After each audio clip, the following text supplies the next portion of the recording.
اللہ نے سیدھے سادے دین کو انسان کے لیے قیمت کا ذریعہ بنا دیا کہ دین زندگی میں لے آ، دنیا کے کسی بھی کونے میں تو پڑا ہوا ہو، بدصورت سے بدصورت ہو، غریب سے غریب ہو، کوئی پہچانتا نہ ہو تجھ کو، رب العالمین تجھ کو پہچانتا ہے۔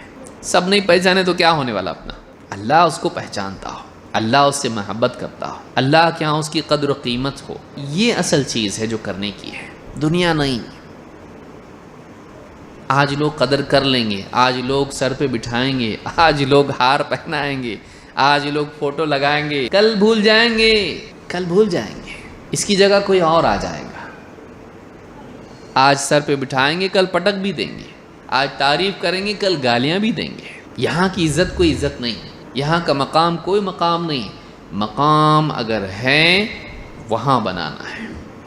محبت اگر ہے، مخلوق کی محبت ٹھیک ہے، لیکن خالق کی محبت، رب العالمین کی محبت، بادشاہ تو اس سے محبت کرے، یہ بھاؤ ہے، یہ آدمی ہے، یہ قیمتی ہے، چاہے پھر وہ دنیا کا کوئی بھی آدمی، غریب سے غریب اور ان پڑھ سے ان پڑھ، اور دنیا میں مال کے اعتبار سے بالکل بے قیمت ہو، ڈگری کے اعتبار سے کچھ بھی نہیں ہے، لیکن پھر بھی وہ قیمتی بن سکتا ہے۔ ڈگری والا بھی بن سکتا ہے، خوبصورت بھی بن سکتا ہے، مالدار بھی بن سکتا ہے، اس کے لیے بند نہیں ہے، لیکن وہ کنڈیشن نہیں ہے۔ اللہ کے یہاں کنڈیشن کیا ہے؟ اپنے اندر کو صحیح کر اور اپنے اعمال کو صحیح کر۔